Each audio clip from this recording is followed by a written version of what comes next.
Hey everyone, Curse My Name here, back again with another fairy tale video. It's kind of a tradition by now to do one every month. This time I'll be discussing the different types of magic the characters in fairy tale are using. More specifically, if we had magic like the characters in fairy tale do, how useful would the different kinds of magic be in the real world? And I'm also trying something new here by doing this video unscripted, so hope it turns out well. But anyway, I've entered my fairy tale fanboy state and I've got the fairy tale wiki open in front of me just in case I need to consult it about something. And yeah, let's dive right in, I guess, starting with the protagonist of the show, Lucy Heartfilia.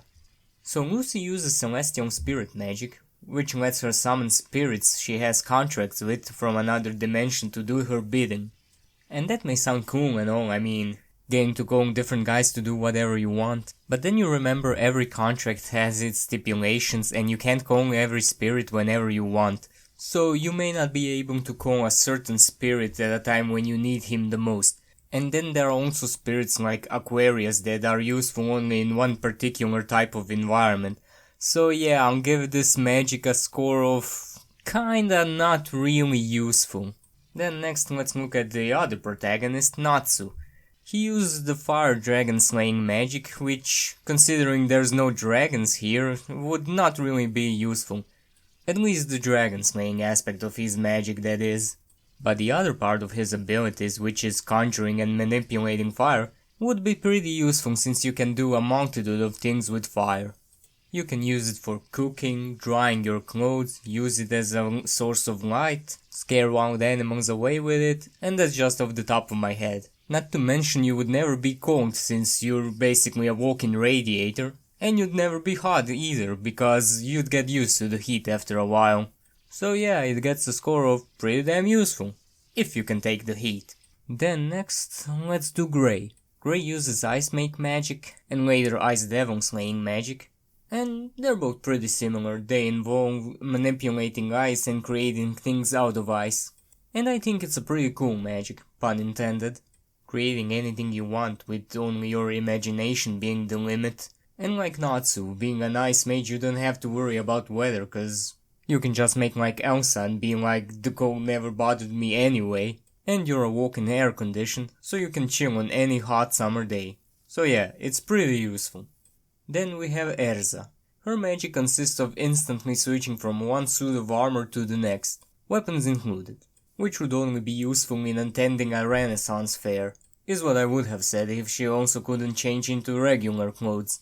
And she demonstrated on numerous occasions that she could, anything from pajamas to fancy dresses. Just imagine being able to do that and not having to worry about wasting time on changing clothes ever again. So yeah, that's probably the most useful magic we've covered so far. Let's see, who's next? Oh, Guardian. Well, he can turn his hands into various kinds of tools, like a shovel or a pickaxe. And he can also turn his skin into iron, which makes a great armor. Oh yeah, and dragon slayers can eat their respective element, so they basically never have to worry about going hungry. So that's a big plus. And since we live in a world where iron is everywhere, that bumps iron dragon slaying magic to pretty useful. Next we have Wendy, and come on, she uses healing magic, so of course that's useful. Then Mira Jane, well, and her siblings as well, because they have a pretty similar type of magic. Being able to transform into animal/human and demon hybrids. And I mean, it's not a bad ability to have, but I wouldn't really call it useful in the real world. So it gets cool, but not really useful. Well, maybe for Halloween. Oh, Makaro. If we had his magic, we wouldn't have short people problems anymore. So stuff like something being on a place too tall to reach would be a thing of the past. So yeah, it's pretty useful. I think that should be enough for the members of the Fairy Tale Guild. Let's move on to someone else, like... Oh, Hibiki. Well, his magic is basically Google, which at this day and age is easily accessible anywhere, so he gets useful but pretty much pointless in this day and age. Unless you're in an area with no internet connection. Next, let's try doing an obscure character that not many people might know. Someone like Risley Law. She's the one from Mermaid Hill that uses gravity magic. So according to the wiki, This magic allows her to defy gravity and walk on walls, and also for some reason change her weight. Now I don't really know how that works, but yeah, it sounds pretty useful. And I'm not gonna lie, it's something I wish I had on occasions. Now Untiar's magic is pretty interesting. If I remember correctly, she can manipulate the time of things, but not any living things, just inanimate objects. And that would be also great to have.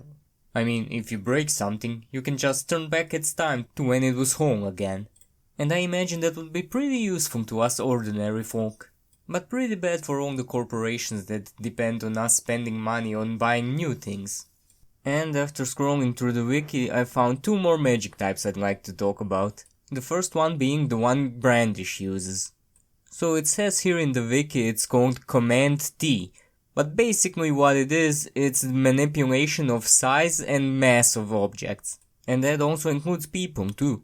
So I presume everyone at some point had to move something big and heavy from one place to another. It can be pretty hard and annoying to deal with. Now imagine if you can just compress everything to a more manageable size and weight. That's basically what Brandish's magic does. Or if the situation calls for it, you can also make yourself bigger and stronger. I know I myself wouldn't mind having magic like that at my disposal, so I'm giving it a super useful as far as usefulness goes. And the last magic I want to talk about is not really something I would call useful, but I bet it's something all of us wanted to have at some point in our lives. That being Dimaria's magic, which allows her to stop time. And I bet most of us didn't really want it to do something good with it. We would mostly use it to pull pranks and maybe cheat on exams and something like that. Or maybe worse if you're a psychopath. So as far as usefulness go, I'd say it's useful if you're a supervillain. Right, I don't see anything else that I'd like to talk about. But anyway, most of the magic types I've covered would prove to be useful in some capacity in the real world. Who would have thought that if we had magic abilities, our lives would be made much easier? But anyway, that's just my 2 cents on the matter. Let me know in the comments what you think, which of these magic types would prove most useful in the real world, and which of them would you like to have yourself? Or maybe you would like to have some of the ones I didn't cover, let me know in the comments as well. Anyway, that's it for now. Until next time, bye!